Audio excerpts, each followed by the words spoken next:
Log on, tune in, find out. Another good idea from Cambridge.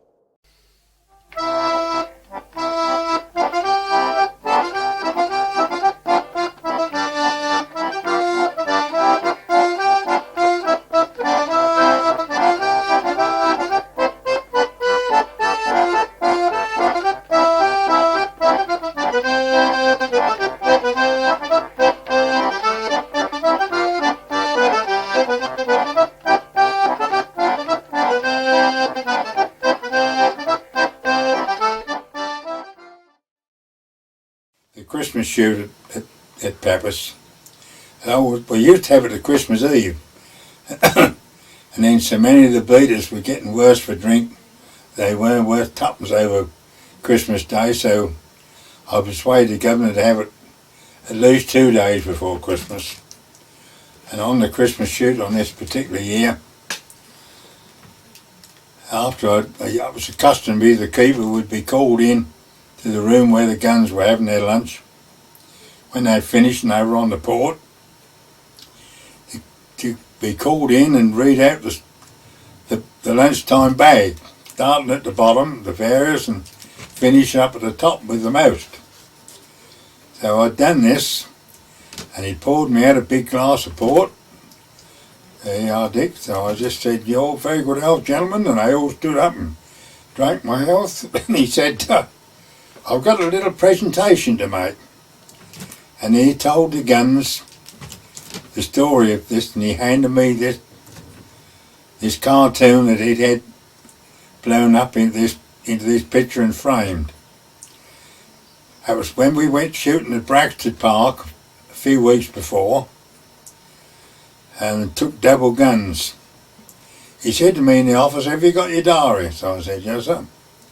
He said, "I want you to come out with me to Braxton Park." He said, "We're shooting with double guns." He said, "That'll be an experience for you." So I said, "When is it?" So he got his diary out and he go and I wrote it down. "Yeah," he says, "I say, Dick, that'll be an experience for you." I said, "I reckon that'll be an experience for you as well, won't it?" "Well, yes, I suppose it will." He said, "I've never shot with double guns before." So I said, "We arranged it." He said, "If I don't see you anymore, put your old van in the Grove Yard and we'll go in the rolls. Be down there whatever time, 8:45. All right, sir. So I got down there on this, but I saw Jim South, one of the keepers at 6 Mile Bottom. And he'd been at 6 Mile Bottom with his brother, who was head keeper there for years. So I said, "Jim, I've got to go loading for the old man." In a fortnight's time, I said, "Give us a few tips." So he said, "Well, the main tip, Dick, is to find out which way he's coming round."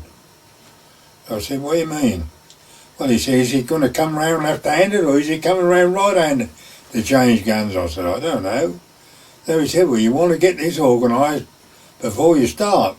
No good he coming round left-handed and you're going to the right. You both got to be the same." So I see what you mean. He said, "And if you can manage," he said, "have 3 cartridges in between your fingers so you can..."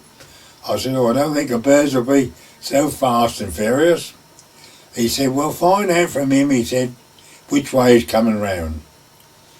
So anyhow, I got down to Yelden and put my dog in the back of the rolls and went and got his and his 2 guns out, put in the boot, cartridges and cartridge cases and so on, and off we went. Got to Braxton Park, and big house it was, marvellous house. Sir Alan Clark, he was chairman of Plessy's. All the other guns were rolling up in their Bentleys and Rolls Royces and so on.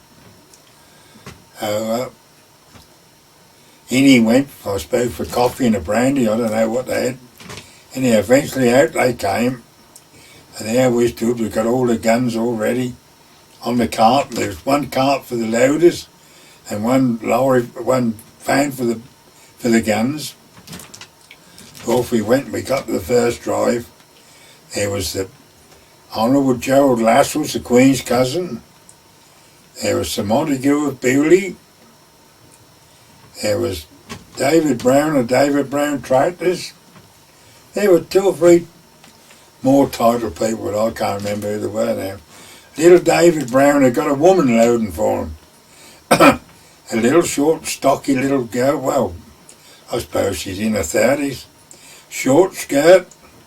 I could laugh at some of these guns. I kept nodding to one another at her, and she'd got enough perfume on, Christ, you could smell her a mile off. Carl said, don't let the dogs go anywhere near her, Dick. He said, they won't win the pheasant once they've been anywhere near her. So we got the first stand. So I took them both guns out to sling, you see. Handed him one. Yep, the other one myself. So I said, now which way are you coming round, sir? He said, what do you mean? I said, well, after you've fired, I said, are you coming round left-handed to change guns?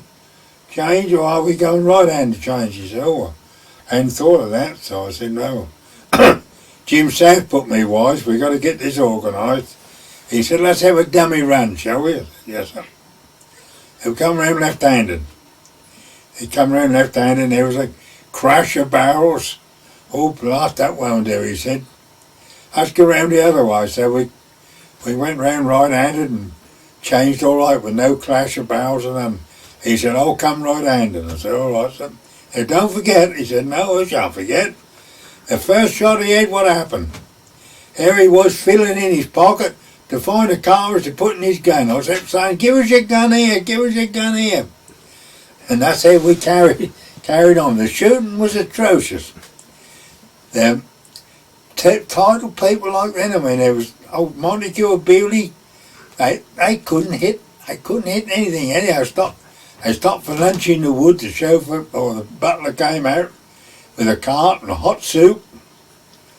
And then he went round with a Harvey's Bristol cream, poured the cherry in your soup. I never have had that before. Actually, it's quite nice. I always have it at home now.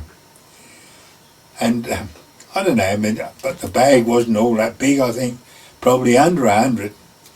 And after lunch we got 2 drives before they finished for the day. There was a wood in front and you've got to turn round and face the wood behind for the return drive. We had orders, we hadn't got to change numbers for the last 2. You just turn around and face the other way rather than number 1 going right up the other end where number 8 was. And we were outside on a piece of plough. We stood there the first drive after lunch and killed about 3 or 4. Then we turned round and I said to him, there won't be many here, so there won't be much in here. So I said, because that wood is not far away and it's not very deep. I said, unless you had it stopped off, well, they'll all be out the other end. He said, well, there weren't many in the first drive, was there? I said, no. So I thought, and the beaters actually, there was a bit of a dog leg. The beaters actually was out in front of us and hardly any shooting at all. And all of a sudden down the line we heard bang, bang, bang, bang. And there was a cock pheasant come sailing right away down this low meadow, right over the line of guns. I said, they'll come to you so they won't kill that. I thought their shooting they've been doing all day, that's far too good for them. They kept getting nearer and nearer and I kept saying, that'll come, sir, that'll come. And he was treading the plough down to get a bit of better platform. And of course that finally got over the gun in front of him. He had a double and missed it. And I think Mr. Whitlock actually took it too quick. He took it too early. I think I found out since afterwards, he thought he'd have a couple out, change guns and have another 2. Anyhow, he hit a double and missed it completely. And I went sailing up over my head and I thought I couldn't help it.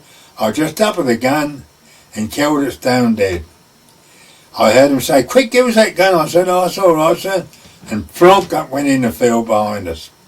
And he realised what had happened. He more or less flung his empty gun at me, picked his shooting stick up and marched straight off because the drive had finished. So, pick it up, he said. I said, I can do that. So I sent one of the dogs and they got it. I put both guns in the sling, put them on my shoulder, and these beaters had seen all this. They were laughing. I told them to keep quiet. So when we got back to the big house, all the loaders had to go in the kitchen and have a bit of a meal and a drink. And the head keeper come in and he got all the pheasants out in the hall for all the guns. Mr. Whitlock, yeah. So I went out and he gave me a brace. He said, "Oh, Mr. Whitlock," I said, "Thank you." He said, "There's a brace for yourself." I said, "Really?" He said, "Yeah." So I said, "Well, thank you very much." So I took them round to the rolls, opened the boot of the rolls and put these two brace in. The gun was already in there locked up. Came back and we had a couple of 3 more beers, and finally the butler said, "Mr. Whitlock will be ready in 5 minutes." I said, "All right, sir." I went out to the front of the house and started the rolls up and drove it up to the front door, and I left the engine running. Went up to Frosty night, and I thought, I'm going to keep quiet. So I got in the passenger side, and out he came with Sir Alan Clark.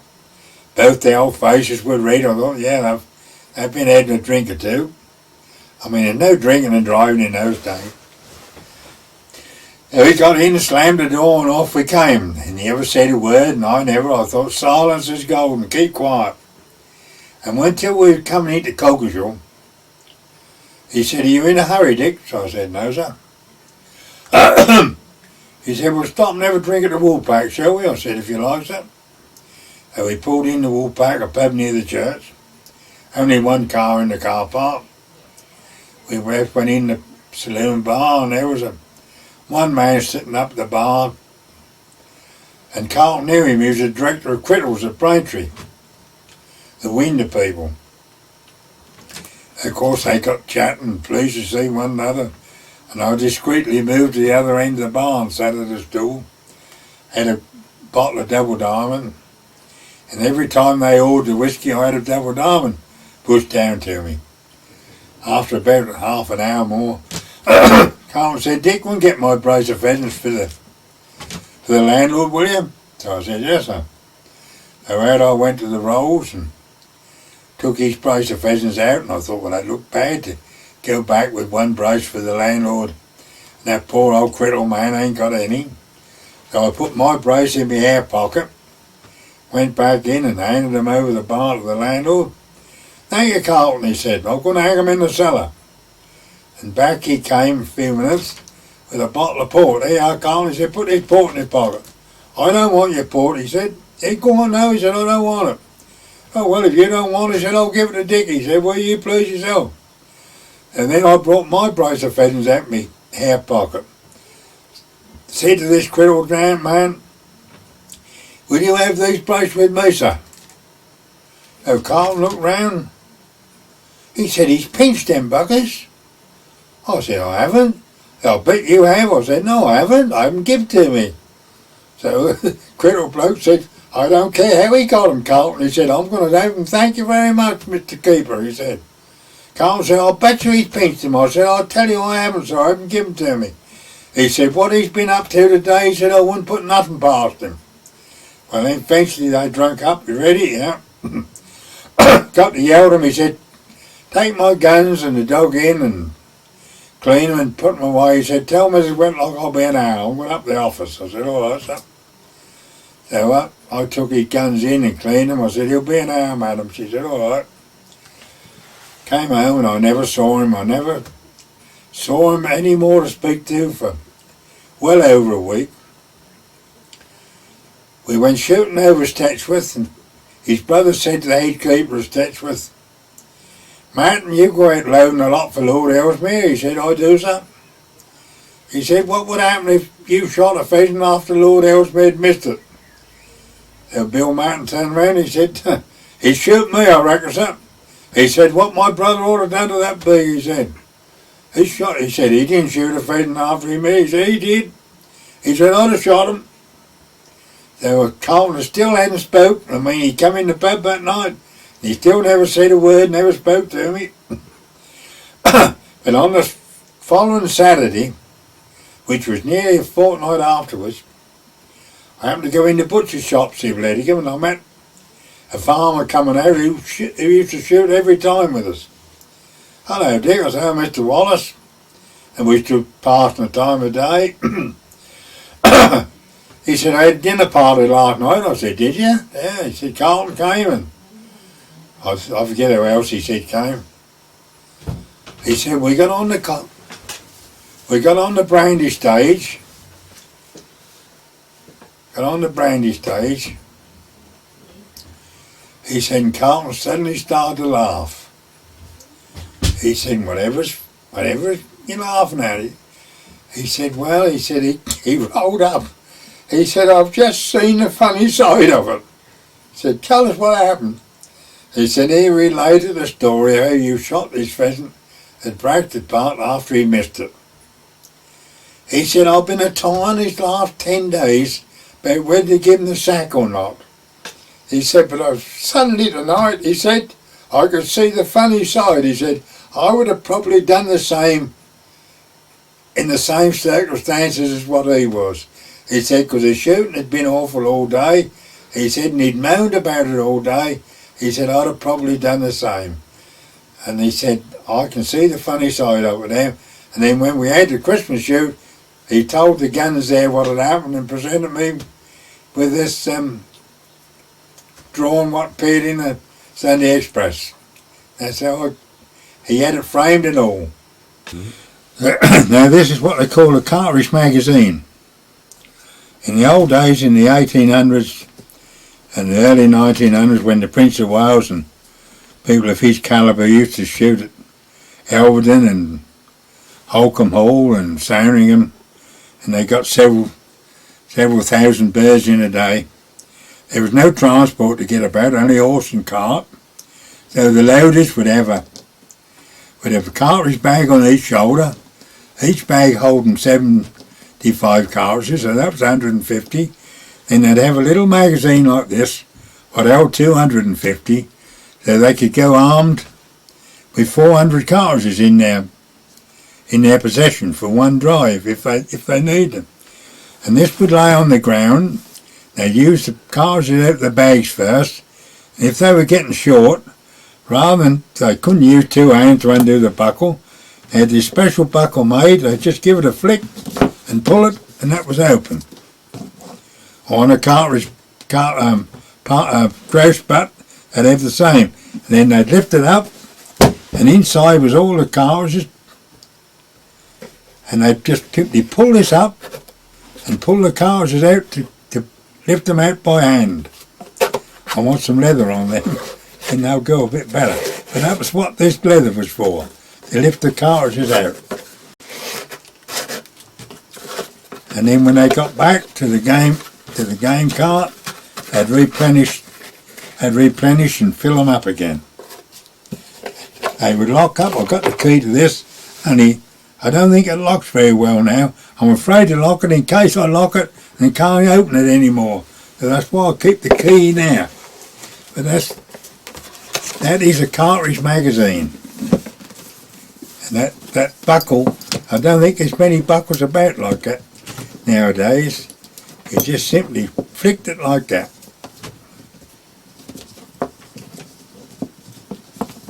That's all the job. That's better to do it.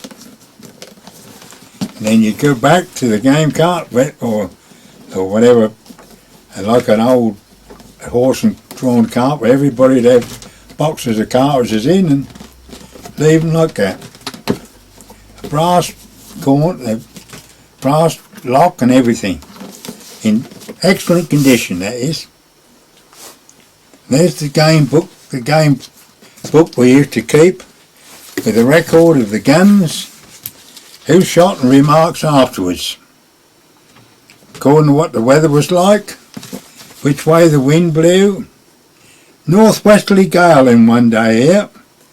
We went and got 126 partridges and 166 pheasants in October. And they were killing partridges, we were dropping a couple of 100 yards back behind the guns. And every gun what shot there that day used to shoot at Peppers regular. They always said that was the best day they ever did have at Peppers.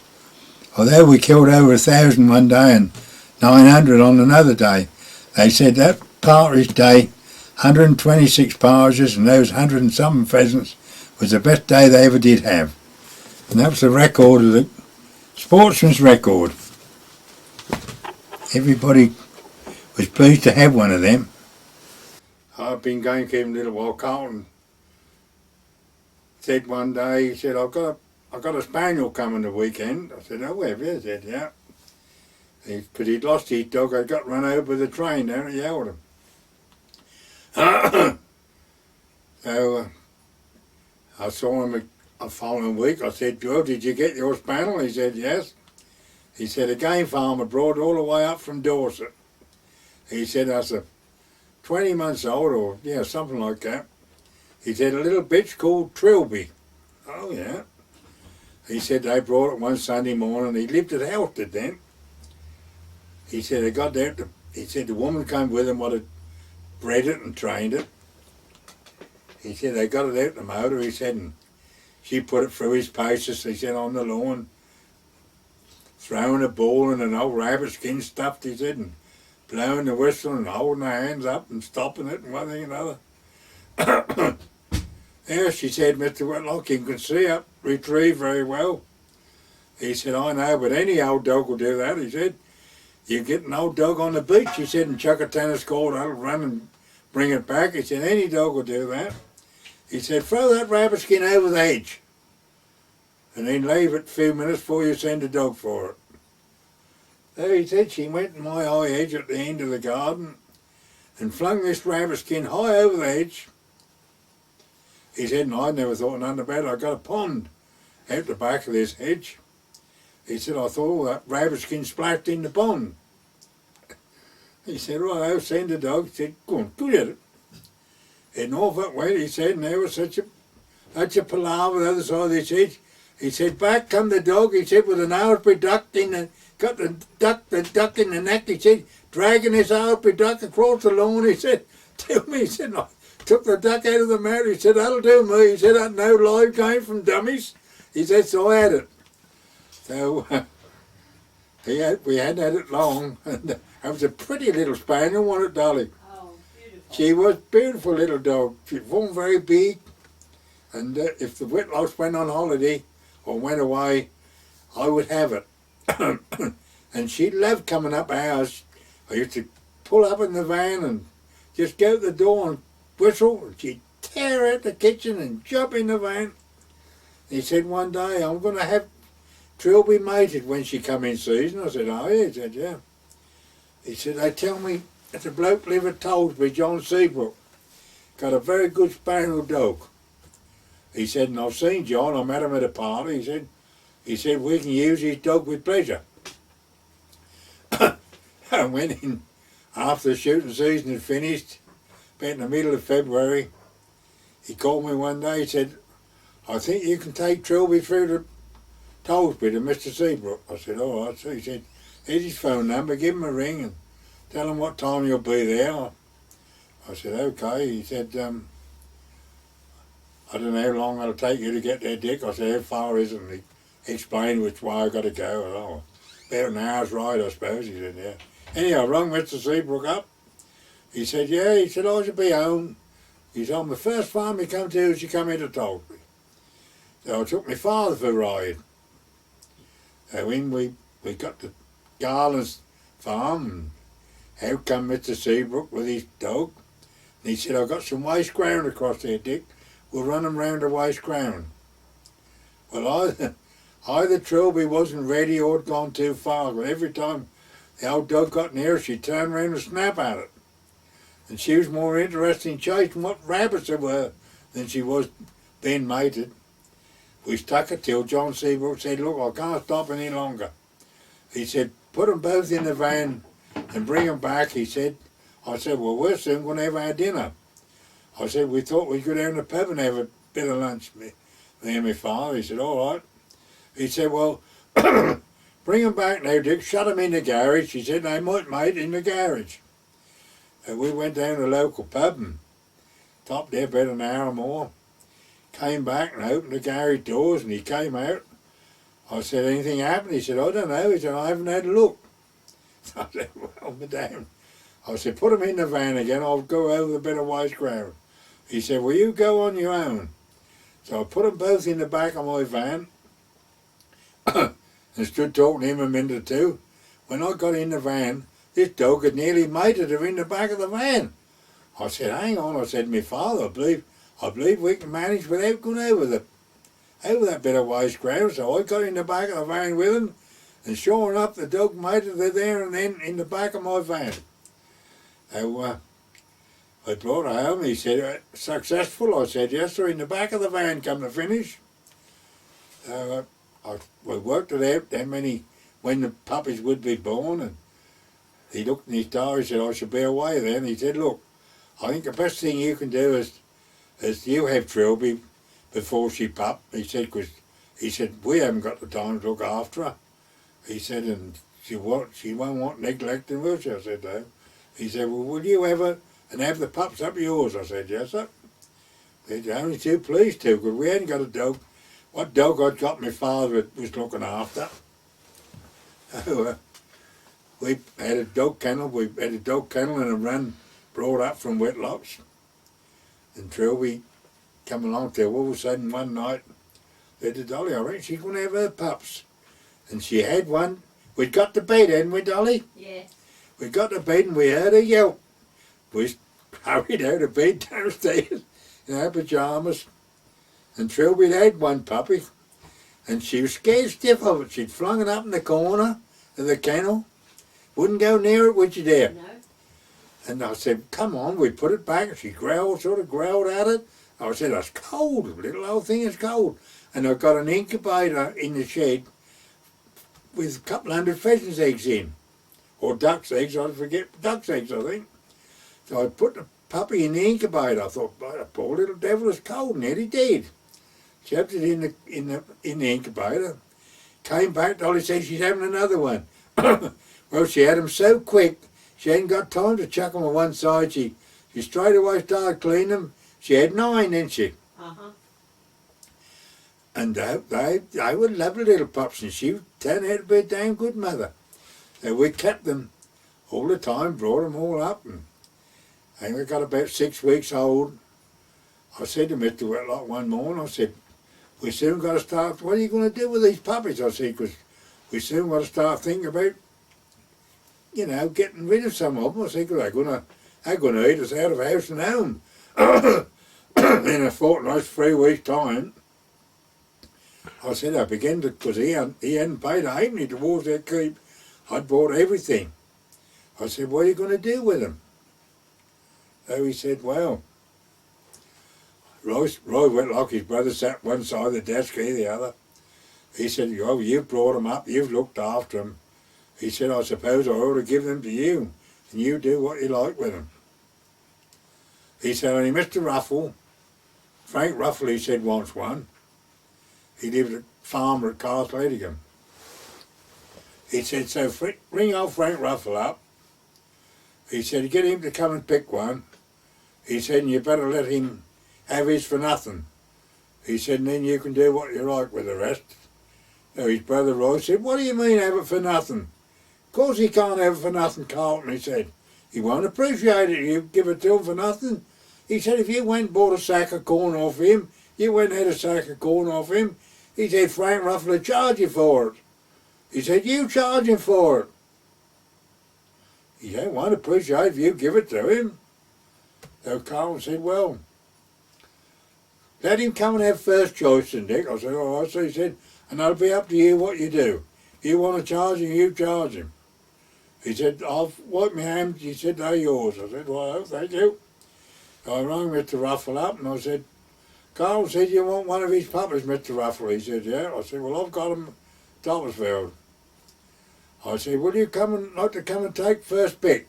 Yeah, I'll do that tomorrow, he said. Well, there was these 9 little liver and white puppies all running round there. They all looked alike. Well, it took about an hour. Finally, he chose one dog. Yeah, that one will do me, he said. I'll have that one. I said, all right, sir. I said, I'll give you a ring in about a fortnight's time and I'll bring it over to you. He said, all right. So off he went.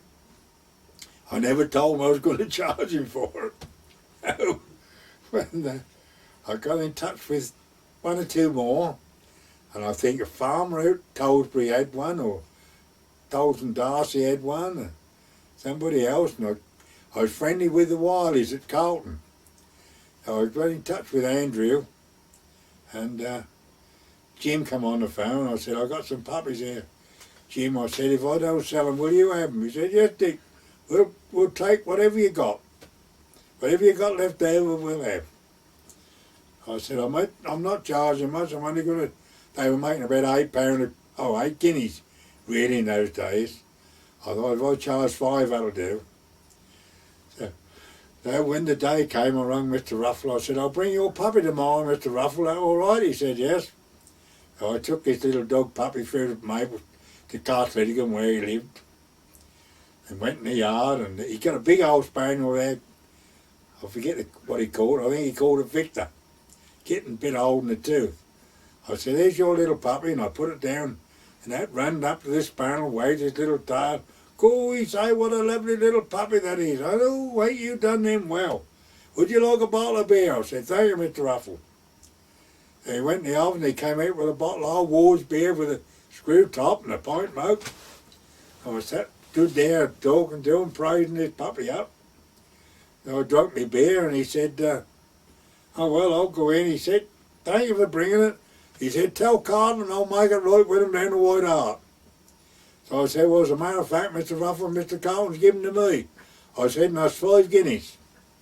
That's what he said. I said, 5 guineas. Huh? He said, 5 guineas. I said, yep. He said, I've never paid him more than 5 bob for a dog in my life.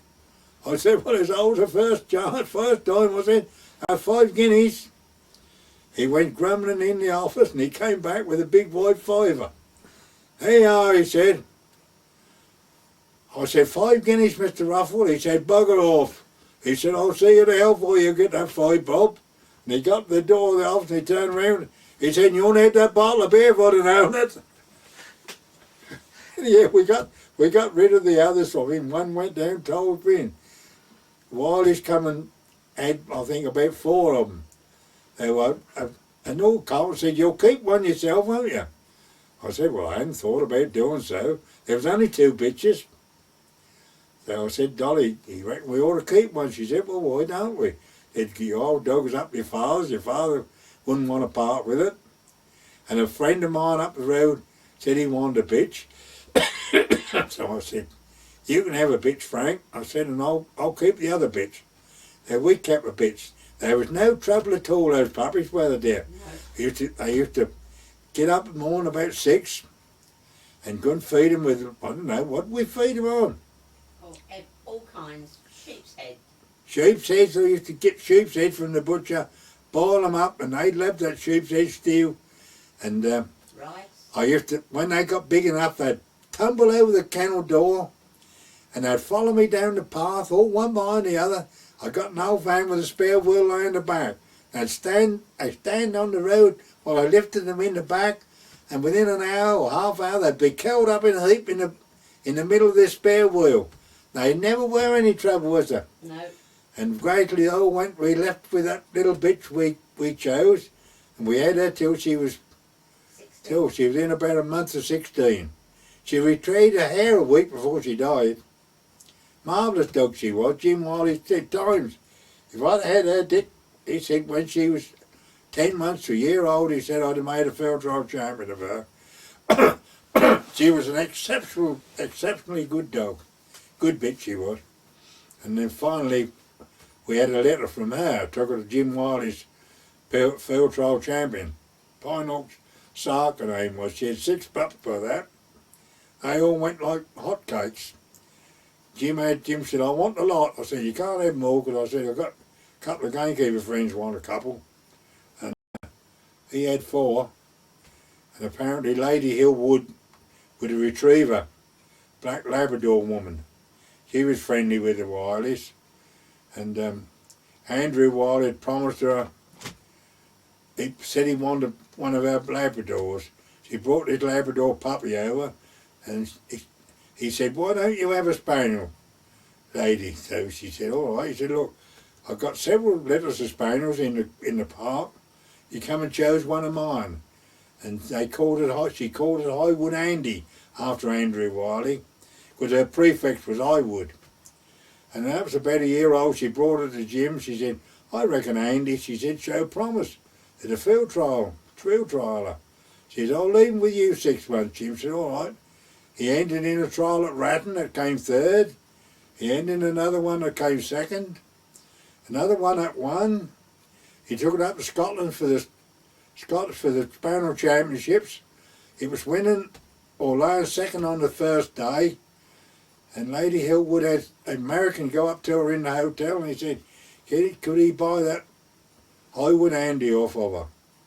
So she rang Andrew's hotel and said she'd had an offer for an American wanted to buy Andy. What should she do? He said, well, up to you. He said, that's your dog. She said, yeah, but I never paid you a halfpenny for it. It don't matter. He said, I gave it to you. He said, what shall I do? So Jim said, well, look, it could drop down dead tomorrow. It could be run over tomorrow. You sell it if you want to sell it. So she sold it to the Americans that night for 400 guineas. And that finished 3rd in the field trial in the Spaniel Championship. And before that went to America, Jim was awful. He put her in bits. He put her in pup with a dog from Lincolnshire. And about 4 years afterwards, I decided I was going to get another little puppy. And we had one that didn't go anyhow. I gave it away. And I saw him at the game fair. I said, you got the puppies, Jim? He said, yes. He said, I've got 4 I'm looking after for a bloke from Lincolnshire. So he said, come and have one of them. He said, he's on holiday. So I went and we chose one. And when we got the pedigree, it was one of my lot back again. That was Vixen. Vixen was the grandmother of it. So I'd got my own breed back again. We had a little one we called Badger. That was Vixen as we called her. She finally gave up the ghost about a week. She retrieved her hair on the Monday. The Wednesday she didn't want to get off for Saturday. I said, the old dog ain't very well. We left it a few days and I rang my vet at Alston and I said, Jim, come and have a look at my house Spaniel, will you? I said, I don't ain't very well at all. And she laid on the settee. She never lifted her head when Jim Waters come in. He took a pulse and he said, Dick, she's absolutely give up altogether. He said, how old is she? I said, nearly 16. He said, look, I might just as well put her to sleep now and done with it while she's like this. He gave the injection on the settee. She never lifted her head. So she was nearly 16. Little Badger, we had her, and when I was at Shaw Hall then, there was a bloke down the road, a Londoner, had a little spaniel on the lead, out on one of our fields one day. So I pulled up and I admired this little spaniel. He said, yeah. He'd paid, I forget what he said, a lot of money from it. He said, come out of a field trial dog. He said, I want to try and work it. So I said, well, you can walk about the field, but keep it on the lead while I was in the puppy stage, won't you? He said, yeah. And I was catching up pheasants for egg production. Oh, a year later, I went to see what pheasants I'd got in my catcher, and the catcher was all tore up and trod down with feathers. So I said to a friend of mine who lived up the road, Harry used to help me. I said, I'd been an old dog round my pheasant catcher. I said, I'd killed everything, his blood down, feathers. He said, an old spaniel down the road. He said, come by our gate, he said, with the tongue out this morning. I said, I bet that's that spaniel. So I went to the door, and his wife come to the door. So I said, hey, your spaniel been running about early this morning? She said, no. Are you sure? She said, yeah. And I said, I've lost some pheasants, had some pheasants pinched. She said, no. She called her husband. No, he said, it ain't been out. So I said, well, I'll tell you what, I said, if it does get out and kill any more, I said, then I'm afraid I'll have to take action. I said, it's going to cost you a lot of money if you don't keep it under control. But I knew for his next door neighbour, they would open the door and let it go. Had it go off for a couple of hours. Well, that went a few days, and I found some more killed. So down I went and knocked the door again, and he came, and I said, your dog's been out? He said, no, it ain't. I said, I bet you it is. I said, no, it won't be long for us back. And I ain't been there 2 minutes, I come down the bank with the tongue out. He said, how do you know? I thought, I didn't tell him I'd shot at in the distance, and I thought, drove it home. I said, look, I don't want to cause trouble, mate. I said, but that's going to cost you a lot of money if you don't do something about it. Well, that went about a week. And I went in the wood one morning, and there was this spaniel going round my big pen, my lion pen, where I got my lion stock in. I thought, there's that spaniel. I thought, well, I'm gonna finish it. I'll finish with that there. I thought, well, I won't go after it. I'll get the other corner of the pen, and it'll come up and meet me. So I shoved a couple of cartridges in my gun, stood there behind the stab, sure enough, up it come. And I bowled it over, and it never made a sound. I thought, that's near enough. I can hide it now. I went to put my lead on in case that one did. They lifted the head. I thought, well, they killed it now. I got to the feet. So I thought, I'll get it out of the wood quick. And I walked it back to my van, put it in my van. I got a friend who kept spaniels at Alton. So I got a spaniel for you. He said, how old? I said, not very old, but 18 months. So I took it over. He said, where'd you get it? And I told him. He said, I can't take that. He said, like handling stolen goods. I said, I'll take it back to the family tonight. So I took it back about 5. Couldn't get no reply from the door at all. And the neighbour come out, she said, can I help you? I said, I've got their dog in the van, I said, and there don't appear to be nobody at home. She said, no, they've gone out. She said, I'll take it if you like. I said, no, you won't, I'll come back with it. And then I saw their curtain move. So back I went to the door again, and I thumped the door and all that. Come on, I know you're in there. So out he come, and I said, look, I've told you enough times about this dog. I said, that's been out and killed some more pheasants. I said, you'll have to keep it in. He said, I said to the woman, I said to the old woman, he said, we'll have to get rid of the bleeding thing. No, no, no. I said, I'll tell you what, I'll have it. So he come out of the van and had got blood on the chest, you see. So he said, where did you get the blood from? I'd got a hairline there. I said, off an old hair, I reckon. Didn't tell him he'd got pellets in it. So I said, he said, I shall have to see my old woman. He said, I reckon we'll have to get rid of her. I said, I'll have it.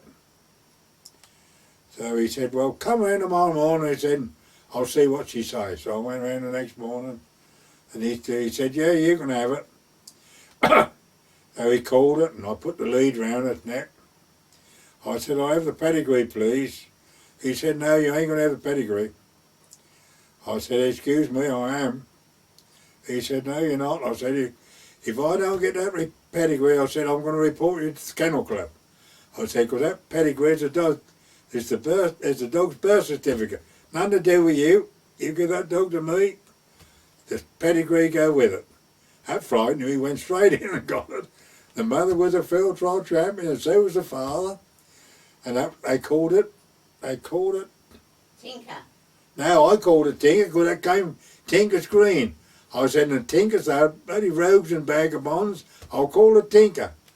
I forget what Tessa or something like that they call it, so I changed the name to Tinker. It was so thin, wasn't it, Dolly? Oh. It had 3 whole hairs, 3 days running, gulped them down. His little old back was no wider than that. And his next door neighbour told me they'd go off the weekend to shut it out in a place, and say when I got back on a Monday or Sunday night, we meant to tell you to feed so and so. He said, I never left any grub or anything like that. And I put the television on, and somebody come walking up a gravel path on the telly. I'd barked at the telly. I took it. It took me 2 years to get it to retrieve. It would find anything. It got a good nose. I got it fairly obedient. But it would pick something up and stand and look at it as much as say, well, come on, chase me.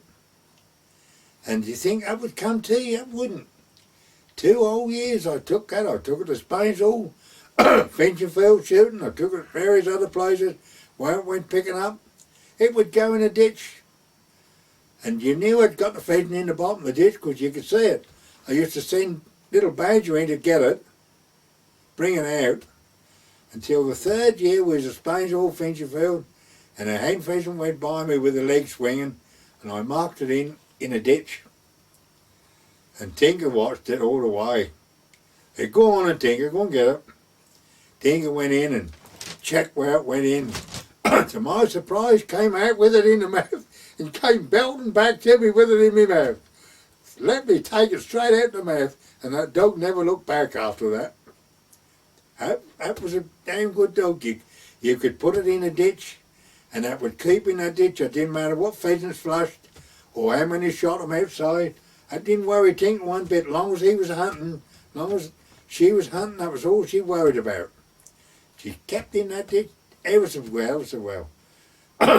Till she won about 11, wasn't she, Dolly? Oh. And her lungs filled up with fluid.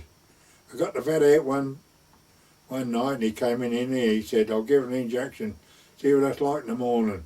If that's no better, ring me and bring her through." We weren't no different. We had to get up about 4 in the morning. At 7 o'clock I rang him and I said, "Jim, that dog is no better." He said, "Bring her through." He said, Don't bring her out the van." He said, "Keep her in the van."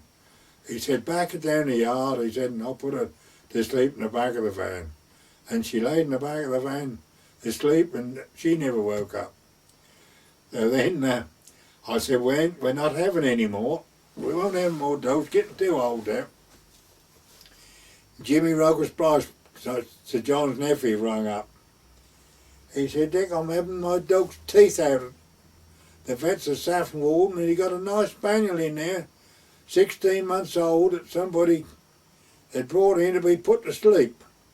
He don't want to put a young dog like that to sleep." He said to me, "You know anybody who haven't got one who would like one?" He said, "I know a gamekeeper friend of mine at Toppersville. He hasn't got one." He said, "I wonder if he might have it." He said, "Well, I'll hang on to it 3 more days." He said, "Don't want to put a young dog to sleep unnecessarily." So Jim said he lived at Wimbish Rectory. It was his name and was his phone number. So he told me. I rang him up and I said, "Jimmy Ruggles Price said you got a spaniel." He said, "Yeah." I said, "Can I come and have a look?" He said, "Yes, I'll meet you at the rectory about 4. Well, we hung about for an hour, and then his wife come. She said he do apologise, but he's down the surgery in Suffolk Border. "You follow me." She said, "The dog was down there." And we went down and he got it in a cage in the surgery. So he got it out. Brunus, that was called. So he put it up. We put it up on the table. I said, "Got a short tail in it. Got long ears." He said, "Anything else wrong with it?" So we flung a ball up the garden and it came back with a ball. I said, "That'll do." He said, "Look, take it," he said, "for a week or a fortnight and try it. If it's settled," he said, "keep it. If it doesn't," he said, "bring it back."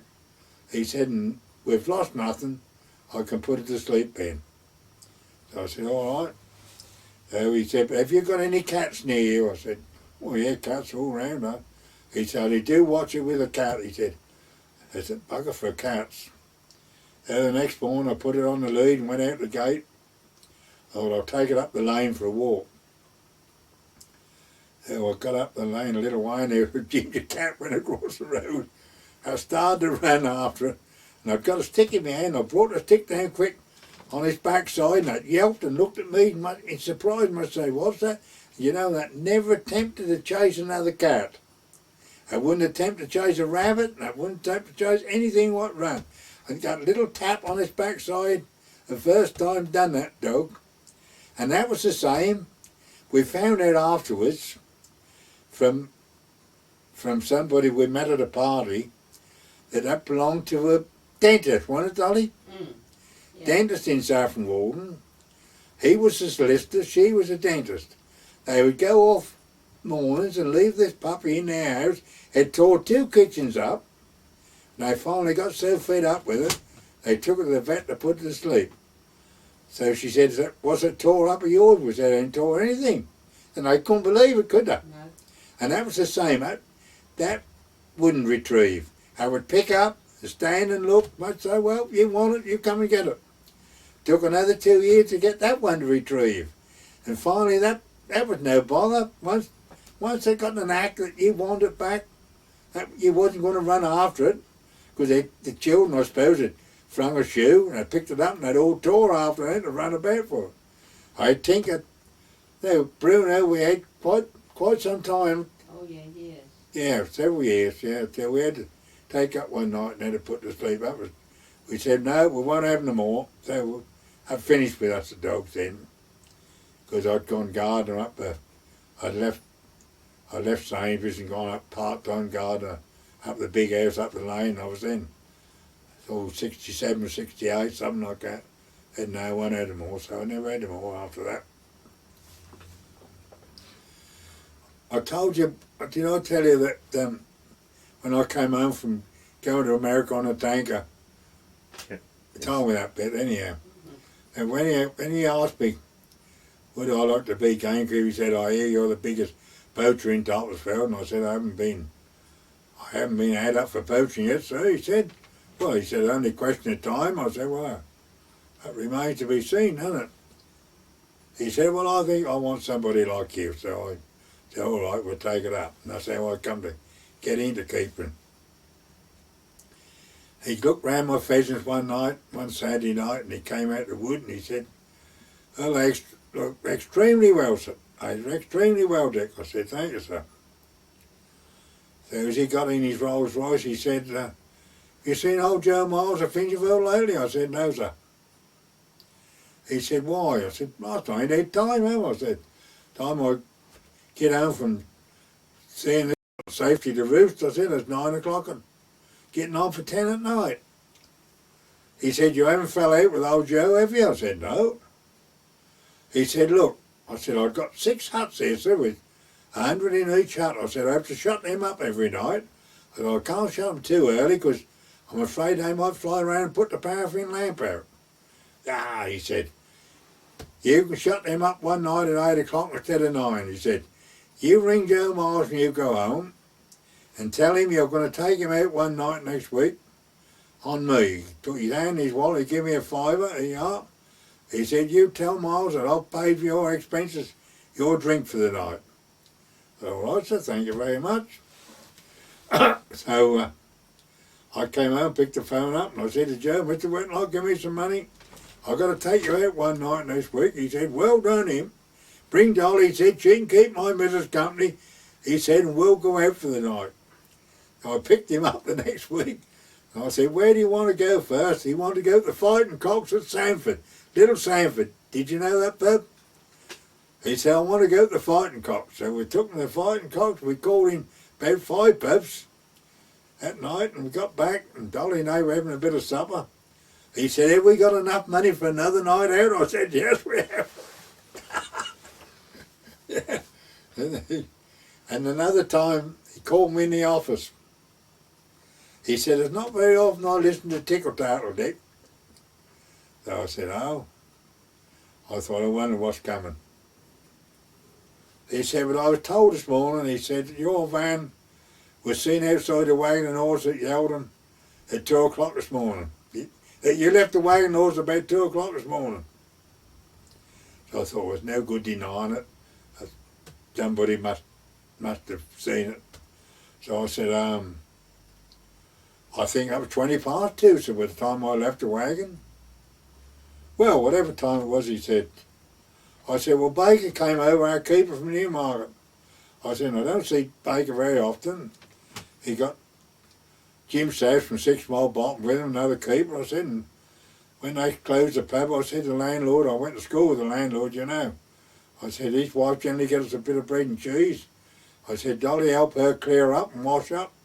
I said, we sit there talking and have a whiskey too. And I said, surprised how the time go. Oh, that's all right. He said, there's no need to explain at all. He said, I just thought I'd just mention it. He said, because in future, if you're going to go down a wagon, he said, don't leave your van in the car park of the wagon. Put it in my yard. Hide it out the way. He said, then I shan't get any tales told me. And he put the damn thing, he said, so I don't run into it if I come home late. I said, all right, so thank you very much. And if Baker come over, he said, tell him the same. I mean, ain't many bosses that say that, is there?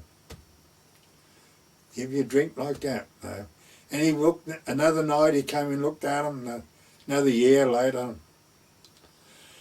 He came out the wood, he said, well, I'm off to see Baker tomorrow. I said, oh, he said, yeah. He said, your birds look very well. So I said, yeah, all right, sir. I said, thank you. He said, I ain't very well, you know. I said, aren't you? He said, no. So I said, what's the matter? So he said, I've got a growth up my back passage. Oh dear, I said, is it painful here? He said, very. He said, I'm often up 2 or 3 times in the night. Oh dear, sir, I said. He said, oh, I've been and seen the surgeon, he said, Mr. Ogilvy.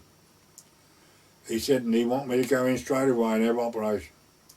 He said, I said, no, I'm going to get my first 3 shoots over first. I'll get your first day. And he said, I'll get Baker. Baker go twice without going on the same ground. Over at Wood Devon. Get Baker 2 over. He said, I'm going in hospital on December the 4th and have the operation next day. So I said, oh well, let's hope things go all right. So he said, yeah, let's hope so.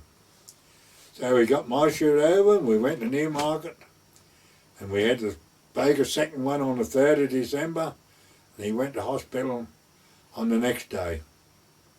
And to all intents and purposes, we thought he was getting on. He came home before Christmas, although we never saw him.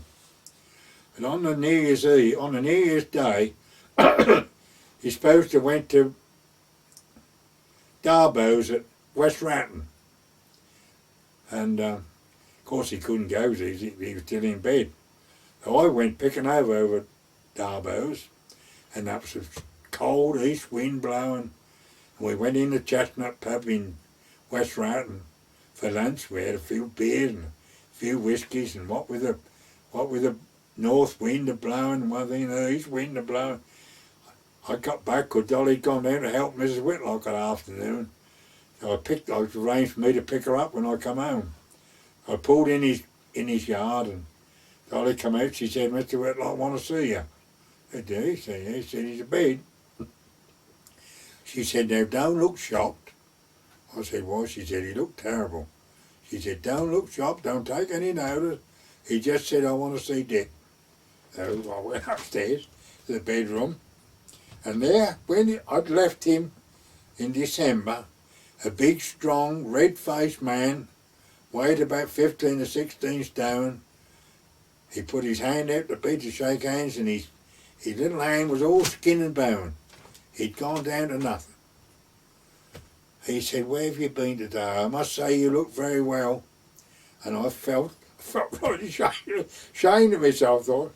I said, I wish I could say the same for you, sir. He said, I know. Where you been? I said, over to Darbo's. Oh, yes, he said.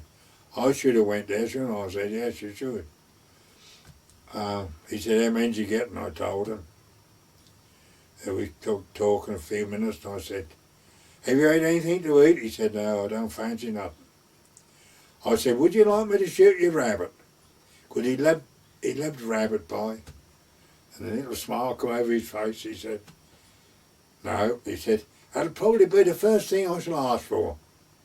I said, well, you only got Mrs. Whitlock to pick the phone up. I'll bring you a rabbit the next morning any time. He said, all right. He said, I'll have to have a sleep now, Dick. I said, all right, sir. See you again. He said, all right. I'll come down, and this was January the 1st. He died on January the 4th. A big bloke went like that, next to nothing, no time at all. And that was sort of the finish. That was more or less the finish of Whitlock's works then. Roy took over and his son took over. They then sold out to another company from South Wales. And the Labour government in those days were giving firms round this way in London so much money to move out into Wales. Hymax they called themselves. They moved everything lock, stock and barrel over to Wales, South Wales somewhere. So that's how Roy took over the shoot there, and that's how this Ridley got in. Because I got permission from my old commander Lower Gosfield that when I had a cock day, I only got enough woods for half a day at Peppers. I got on well with Commander Lowe. I was running his shoots for him. I said to him, can I come and do a few? He wasn't going to have a cock day. He didn't like shooting all that much. I went and saw him and I said, Mr. Lowe, Commander, I think being in the Navy had helped me quite a bit, you see, with him. I said, I'm having a cock day end of January. Can I do 2 or 3 of your woods in the morning? Make me up a full day. He said, yes, Dick, with pleasure. I said, whatever we shoot over here, I'll bring to you. He said, all right. He said, well, I'll tell you what. He said, I'll send 3 guns, shall I? I couldn't very well say no, could I? So I said, yes, all right. And so Colonel Ridley couldn't come, so he sent his son. And he sent one of his right-hand tenants, who liked a bit of shooting. He sent him. I knew him. Well, he played football up here with me, so I didn't mind him coming. And his son-in-law, his son-in-law came. So I said, we had a cock day, you see. And this Colonel Ridley's son, Robin Ridley, I think. No, Nicholas Ridley. Nicholas Ridley, Dicky's name was. He's manager director of Ridley's now. He stood at one of our king stands. He couldn't hit a thing. I mean, there was a lot of pheasants at Peppers, even then at the end of the season. And I persuaded Colonel Whitlock to let him to have a cock, when we had a cock day at the end of January, I persuaded him to let me take 3 keepers and walk with the beaters with their guns. I said, only shoot them what's coming back, sir. I said, because I've got a lot of cocks, we've got to thin them out somehow. He said, all right then. I said, I'll bring old Joe Miles from Fincherveld and Bill Drain from Shore Hall, and Doug Baker can bring a friend from Newmarket. He said, all right. So we went and had a day in up Peppers. At the end of the season, we killed 295 cocks, nearly the last day of the season. Anyhow, there was this Nicholas Ridley stood down, he kept missing all these cocks. Finally, we come out of the wood, and I said, man, you got to pick, Mr. Ridley. Oh, I got 6, he said, 1 here, 1 there, 1 there. He said, you won't have no trouble finding them. I said, you shoot them. He said, oh, yeah. Oh, you can pick them up. I said, well, I'm not going to. I've got 35 beaters to look after you. Pick your own game up. You shoot them, you pick them. And I walked away and left them. And that's how we went on. When we finished at night, he was a standing gun back in the wood. I shouted all out, like we blew the whistle, holler all out. I mean, all the guns, to empty their guns, all cartridges out, and all beaters are out the wood, so any pickers up can walk about knowing that they're safe to do so, that the driver's finished. And the shooting started down in the woods, so I went down. I went to Jim South. I said, did they hear me down there? He said, yes. He said, I heard you. Still more shooting. He said, Jim said, go and trim them up. So I tore down the wood, and there was Roy Whitlock and Nicholas Ridley with their guns in there after pigeons. I said, didn't you hear me shout all out? I said, blast, I blew the whistle 10 minutes ago. I said, clear your guns, empty your guns and get out the wood. So Nicholas Ridley said, we got these pheasants to bring. Roy Whitlock said, leave them. I said, all right, don't worry, I can carry them. So they cleared off them 2 and left me 2 damn good handfuls of pheasants. So when they got in the pub, we got in the pub for drinks afterwards, and the guns generally came in the public bar to treat the guns and have a game of darts, that sort of thing. When Mr. Whitlock come in, Roy Whitlock come in, I thought I'd better apologise. So I went up and I said, I'm sorry for my outburst, Mr. Roy, I said, but shooting when the driver's over is like a red rag to a bull to me. He said, don't say no more about it. So I said, all right, so thank you. And I turned and walked and turned me back and walked away. And I never saw him all for several days. So I went to get some petrol one morning or one afternoon, and he knocked the window of the office. And I walked across and he said, I've had some nice complimentary letters, he said, thanking me for the day's shoot. I said, oh, good, sir. He said, I think you ought to read this one. And he hunted amongst them. And he handed me the letter, and I stepped forward and took it. Ridley's Brewery, Hartford End, Chelmsford. That was from old Henry Ridley, thanking Roy very much for entertaining his son for the day's shoot at Peppers and Cosfield Hall. So blah, blah, blah, what they generally, right? And underneath they got P.S. Apparently Ruggles done more good in 2 minutes than I've done in 2 years. So I thought, say nothing. So I handed the letter back to Mr. Roy. I said, oh, that's a nice letter, sir. You put it with the others now. He said, thank you very much. Good morning. Good afternoon. I said, good afternoon, sir.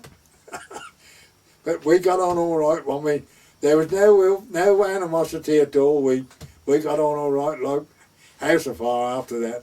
That sort of killed the ghost, you know. We got on all right. And he kept on till eventually they sold out altogether and Roy finished altogether. But I used to entertain. I preferred the Whippet Club to the Greyhounds. The first Greyhound coursing meeting I ever done, I couldn't forget it when the hare got up and this what I call it, bloke was slipping, the slipper, let the two Greyhounds go, and no sooner they gone, the two owners started chasing up the field behind them. I shouted, what the hell are you going? Come back here. Well, I thought they were going to disturb every hare in front of us. Oh no, they said they won't come back unless they go and get them. But with the whippers, I done the whippers a couple of years later. And the little whippers, you just stay where you are. As soon as the hare is gone or they've lost it, back they'll come to the owners, so they're no trouble at all. But I think on the day of the whippers, one little whippet walking on the lead nabbed the hare in the seat. And that squealed, you see, of course. The owner let it go, and then another one ran in and caught it. And all that, they finally let it go, and that was all right. But they only chased one that day and killed. And all those people what was running their hounds all wanted this hare. They all said there's nothing tastes better than a hare that's been coursed. That released all the blood all over the hare, and they said they taste much, much better. But I mean, I don't know whether that's true or not. I know one thing, if you shoot one, then you've got more blood in it than you do if you have one in a snare. If you catch him in a snare, there's no blood to drain off, because I used to have a farmer's wife. I used to skin her hares for her, and you want every drop of blood you could get to make a gravy with. But I remember doing one for that I got what I called a clean kill one. No blood in it whatsoever. Mm-hmm. So Whitlocks used to show at all the game fairs, you see. The first one was at Stetworth, about 1958. They'd have a stand. In fact, Roy was on the game fair committee. And Whitlocks used to lend pens to all the game farmers who wanted to show their game farm side. Whitlocks would lend them pens. Whitlocks would take them for them and bring them back, but invariably the game farmers would offer Whitlocks so much for the pen, and they'd take them home with them. I mean, they were brand new pens. And Roy Whitlock went to Stetch with one, and the second year I think I was down Longleat. We didn't go. Third one we went to Basingstoke. I think I was Basingstoke. We went to that. Then we missed another one in Scotland. And then Roy Whitlock said one day, why don't you come to the game fair? So I said, oh, I was busy. He said, that's nonsense. He said, they have the game fair the end of July, so that means you keepers, he said, have all finished rearing. He said, there's keepers come on our stand, they want to know things. He said, that's no good asking John Ellis and Aubrey Dice and Ron Chambers. He said, they don't know. They only know how to make the pens. They don't know what to do to put in them. He said, in future, you and Dolly to come to the game fair, he said, I should book you up in a hotel. Whether you like it or not, you ought to come to the game fair. You get somebody else to do your feddings up peppers for a couple of days. He said, oh, Ted Lock, help you. You get Ted Lock and we'll pay him. So I said to Dolly when I got home, I said, we've got to go to the game fair. And the first one we went to after them was I think that was at Stamford, Lincolnshire, Burley House. And while we were there, Carlton Whitlock was already, Carlton and Roy both on the stand, and Carlton's son Neville. I mean, Neville didn't know nothing about game fair equipment at all. Of course, I was the only expert, more or less, there. So everybody would come to me for advice, and how did you do this, and what would you do there, and that sort of thing. All shoot owners, lots of them. In fact, one bloke was farm manager on a Lord Fitzwilliam estate in Ireland. He even went to Roy Whitlock. He said, "What a marvellous keeper you got, Mr. Whitlock.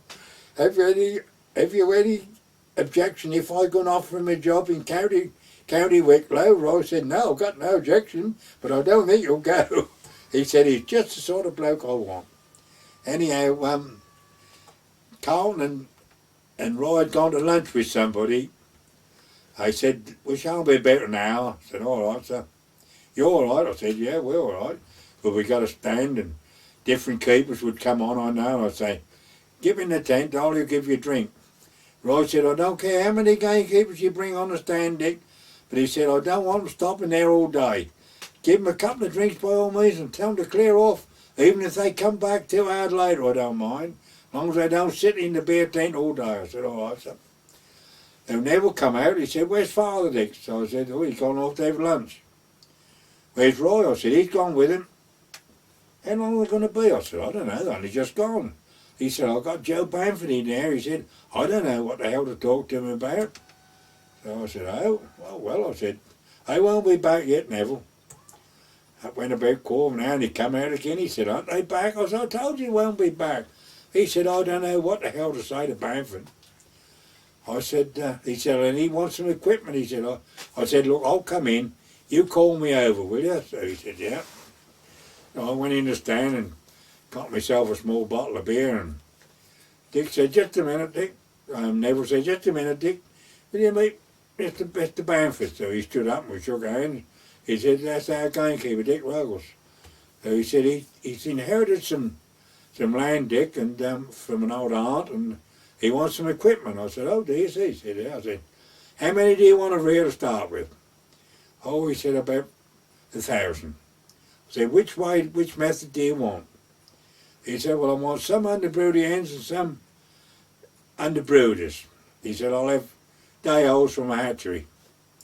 I said, "Easy." I said, "I've got a notebook." I said, 500 underbroody hens.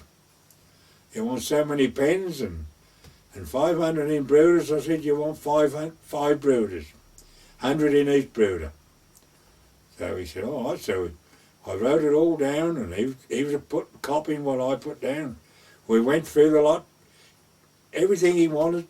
I said, "You want some fox snares?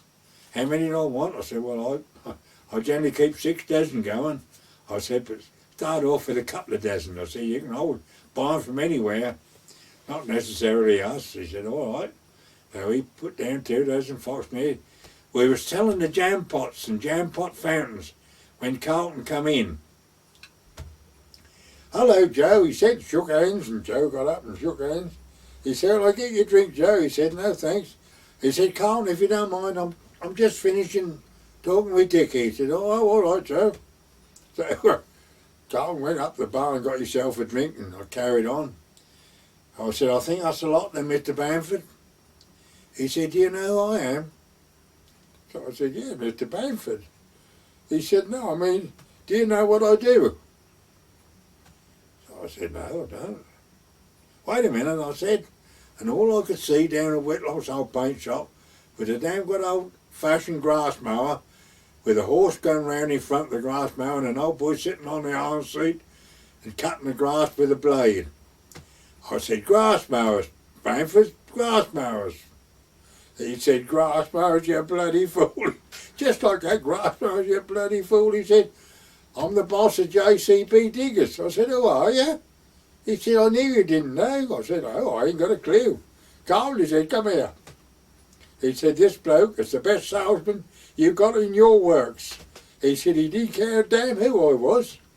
He said, "He didn't give me yes sir, 3 bags full, sir. He told me exactly what I wanted in plain English." He said, "And he's got it all down, I've got it all down. We duplicated it between us." He said, "And he didn't care a damn who I was. You ain't got a better salesman than him," he said. He got up and shook hands. "Well, cheerio, Mr. Ruggles, and thank you for all your help." I said, "Thank you, sir." He said, "It's the best one you ever had."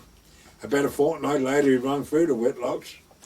He won me up to his place in Staffordshire for 3 or 4 days to look round and advise him what to do up there. I said to Roy, "I haven't got time to go up there," so I said, "Look at that." I said, "He's only going to picked my brains what he got to do up there. He's got his equipment, he must get on with it. And I said, all right, and tell him, Dick, that you're far too busy. Well, it was such a time we were going to start rearing for the next year.